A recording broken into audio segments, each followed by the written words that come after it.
Clash of the Elite has insane, crazy, and huge moments that impact the story of the series. However, just like any other series, there's always going to be moments that are underappreciated or they're just simply underrated, and you don't see a lot of people talk about these moments or have big discussions when talking about these moments. Sure, a couple of people may talk about these moments, but you don't really see a whole lot of people talking about them, which is really unfortunate because some moments are really good for character development and they're also contributing part of the story as well. And that's what we'll be talking about in today's video. We'll be talking about the most underrated moments of Clash of the Elite. Now, of course, I am going to be talking about moments that happen in first year and second year, and with second year only the things that are available right now. Since the series is still going on and second year hasn't even finished yet, obviously there's things that probably will change in the near future, and who knows, we may get more underrated moments in the near future, and that could potentially be for another video. But until then, I'm only going to be talking about the things that happen in second year as of right now. And like always, this is going to contain spoilers, so if you're not up to date with the series and you're just simply anime only, then you have been warned, as I am going to be spoiling things that happen in this series. So with that out of the way, let's just begin. So we're obviously going to start with first year, and I think the first moment that I feel is underappreciated is obviously during volume 4, during the cruise ship arc, mostly the exam that happens in the cruise ship. And this has to do with Ichinose, as Ichinose was one of the people that was able to figure out Ayana Koji's plan. And I feel like after reading this moment for the first time,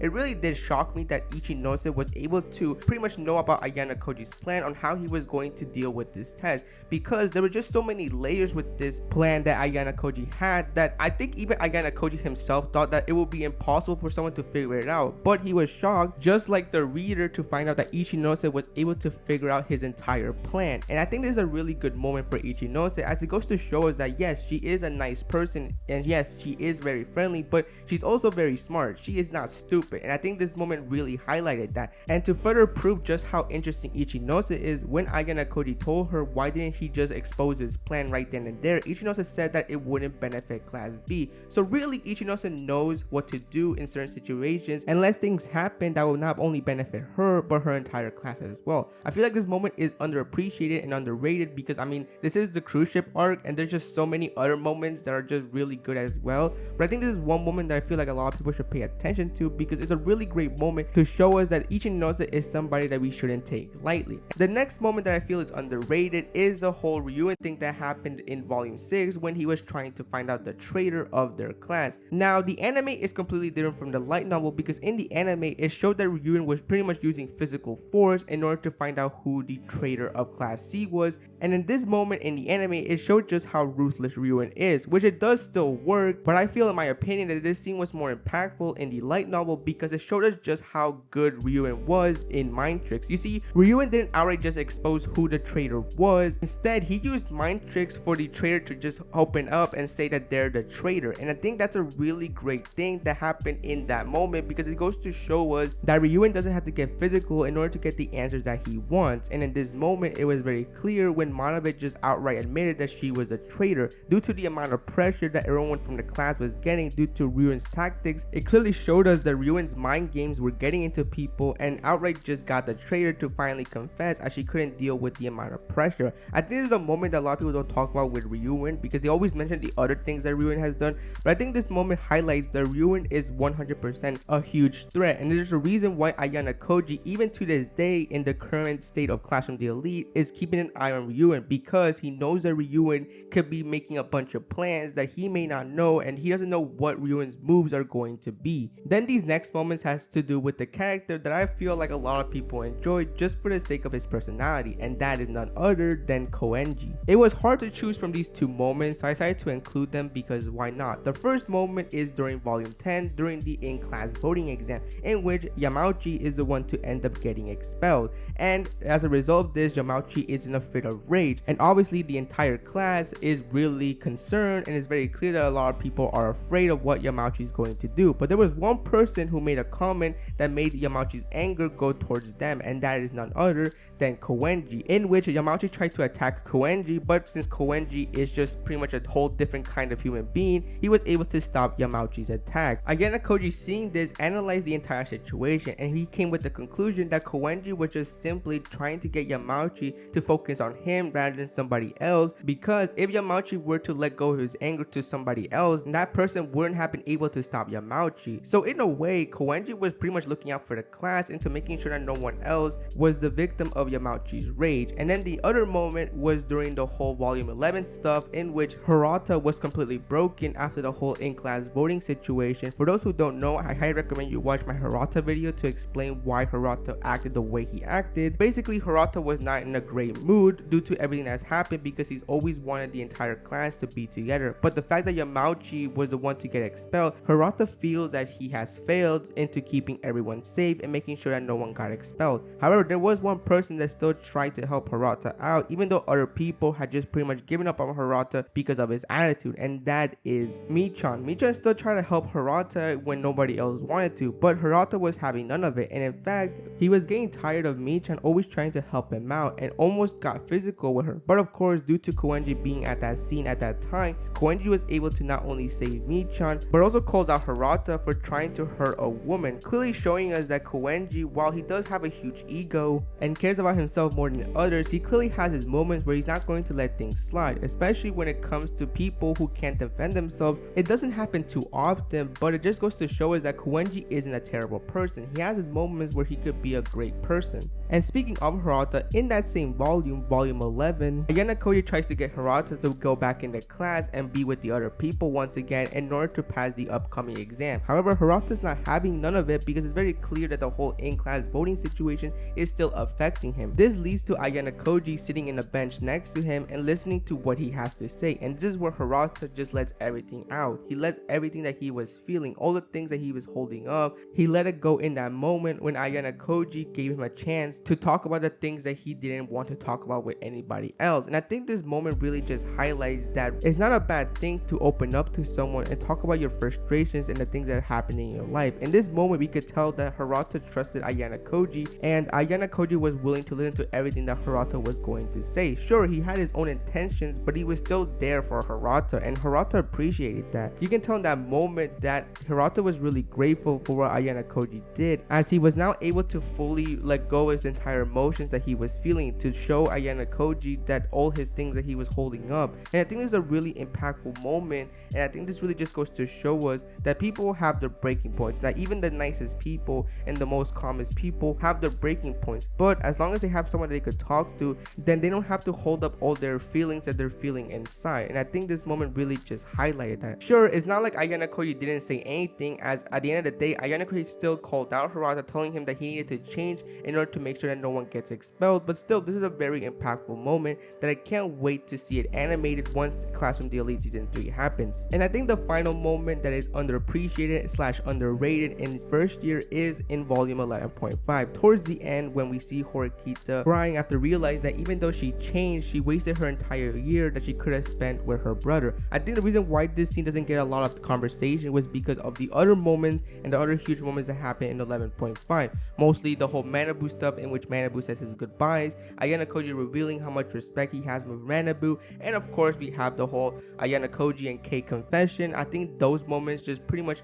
make this moment not really talked about, but this is still a very impactful moment, as towards the end, when Manabu is just about to leave the school after completing his third year, Horikita just shows Manabu that she is not going to follow his shadow anymore, and Manabu is very happy to see that his sister is no longer trying to be just like him and is going to be her own person. But as they say their goodbyes, and who knows when they'll see each other ever again, Horikita, as she's walking back, trying to be strong, but Ayana Koji could tell that she really is on the verge of tears. So when they're in a secluded area where no one's going to be able to see them, Ayana Koji tells Horikita that if she wants, she could just let it all out. And at first, Horikita tries to be strong so that Ayana Koji doesn't see her crying, but at that point, she just pretty much can't do it and just lets all her tears flow. And it's very clear at that moment that Horikita is just full of frustration over herself, and she regrets everything she did in the beginning of this series. She regrets for having the really dumb thinking of doing things alone. She regrets following her brother's footsteps and trying to become him when she could have easily just become a different person, because she now realized that that's the entire thing that her brother wanted. Her brother wanted her to have her own path. She clearly is mad at herself for now realizing that all this time she could have easily just fixed her relationship with her brother had she figured out that her thinking thinking was wrong, and maybe then she could have still had the remaining time that he was still at the school to spend more time with him, to have that whole brother and sister relationship. But sadly that will never happen because her brother is no longer in the school, because he already finished third year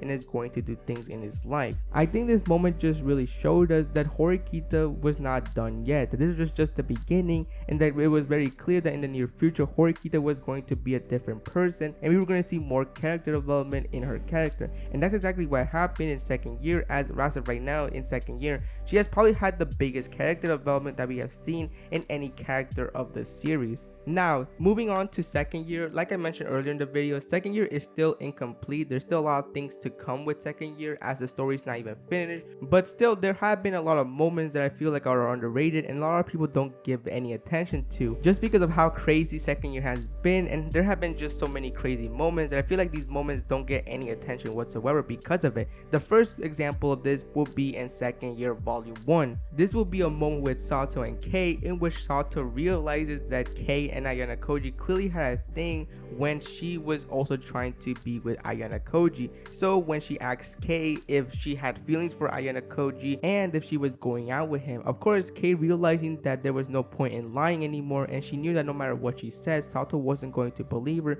she decided to be honest about it and just tell her the truth, that yes, both her and Ayana Koji are in a relationship. Of course this shocks Sato because she now realizes that all this time Kei and Ayana Koji were clearly having a thing behind the scenes. She puts the pieces together that all this time when Kei was trying to help Sato out with Ayana Koji, at the same time Kei had already developed feelings for Ayana Koji. So it's very obvious as to why Sato did not like this, because it just seemed like her friend was just simply trying to help her out, but at the end of the day she also had feelings for Ayana Koji. It's a very messy situation, and even Kei acknowledges that this was just a mess, and she's perfectly fine if Sato doesn't want to hang out with her anymore. But Sato actually forgives Kei, which is really shocking, because I mean there are so many people that I know of that would just end their relationship with that person right then and there, but it's very clear that Kei and Sato have a very strong friendship and she was willing to forgive her. So yeah, I mean, it just goes to show us just how good of a friends these two are. But of course that didn't mean that Kei was going to be getting away with it, as Sato decided to slap Kei, to which Kei was perfectly fine with it, because she says that the pain that she feels in her cheek is nothing to the pain that she probably gave to Sato after she found out that her friend ended up with the guy she liked. So more reasons as to why Kei is one of the best characters of Clash from the Elite. These next moments, I'm just gonna pile them all up to one similar thing because they're pretty much the same thing, and that is the whole friendship, the unexpected friendship of Ibuki and Horikita. I think these two pretty much don't get a lot of more attention and more discussion, as it's very clear that the relationship was completely unexpected. I did not expect Ibuki and Horikita to have some sort of friendship in the series, but they do have it. Ibuki tries to label it as rivals. It's very clear that the more time they spend together, the more things that they see each other as pretty much having very common things. For example, both of them don't like to lose. Both of them really are fine with taking down their enemies in any means necessary, and both are going to do whatever it takes to also survive in this school. And really just their dynamic is also just very interesting to see, as it's very clear that Ibuki and Horikita, while they may not say it, it's very clear that they're starting to get more closer and closer. I mean, Ibuki was very flat out to just tell Horikita about the rooftop fight that they had with Ayana Koji, which is new information for Horikita because she had no idea that Ayana Koji and Ryuen's group fought, but Ibuki just flat out told her everything that happened in that whole incident. And I know I keep mentioning this moment, but it's just once again a great example of Ibuki and Horikita's relationship getting more closer, as Ibuki took down Yagami after she saw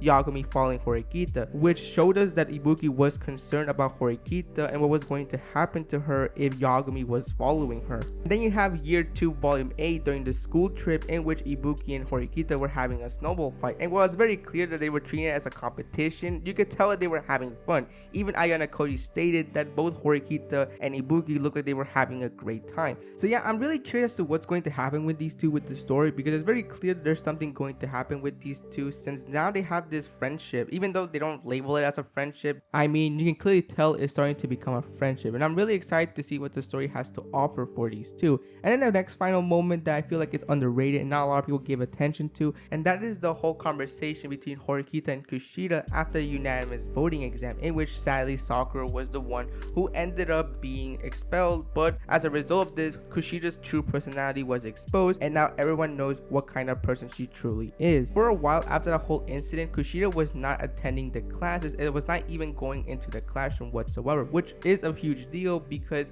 if someone is absent, this does affect the class and they could actually lose points. Horikita, realizing that she's probably like the only person that could ever talk to Kushida the most because she does know mostly about her, she decides to try and get her back to the class. Something that I was not expecting when I was reading it for the first time was that Ibuki somehow got involved in this whole situation as well, as she too also decided to go with Horikita to try to get Kushida back into the class. The conversation first had a rocky start, as it was very clear that Kushida had no interest anymore about the school, as she stated that there was pretty much nothing else she could do because her school life is now ruined now that the class knows about her true personality. However, Horikita counters by saying that it's only their class that knows about Kushida's true personality. The rest of the school has no idea about Kushida's true personality, and it's highly unlikely that the classmates are going to tell on her because, well, first of all, it's very hard to convince people that Kushida is a different person than she is, and second of all, there's no benefit to doing that whatsoever. But surprisingly, it was actually Ibuki that was able to convince Kushida to return back to the class, as she stated that she would prefer seeing Kushida's true personality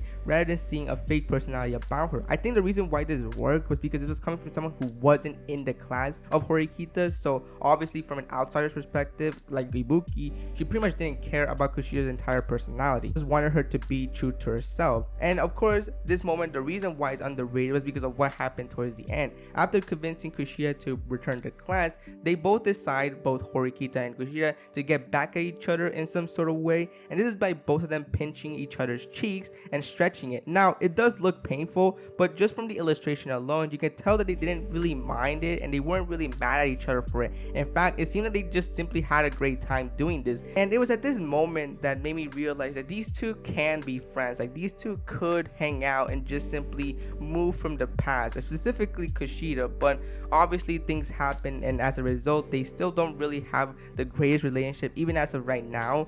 But I think this moment could show us that in a different universe, these two could be friends. Like, if none of the things that have happened between Horikita and Kushida, I feel like most likely these two would have become very interesting friends. And I think this moment really just showed that it's still possible. It's just up to the people, both Horikita and Kushida, if they just simply just want to move on from the things that they've been dealing with and just simply just start hanging out like nothing has ever happened. Who knows if that's ever going to happen? Who knows if that even will happen by the end of the story? But it is something worth thinking about. And yeah, that's pretty much my list of the most underrated moments of Clash of the Elite. I know there's going to be other moments that a lot of people will think as underrated. These are just the ones that I always remember, and I don't always see people talk about it, even though they're really big moments in my opinion, and they really do impact the story or they impact the characters in some sort of way. So yeah, that's pretty much my entire video. I hope you enjoyed it, and I'll see you next time.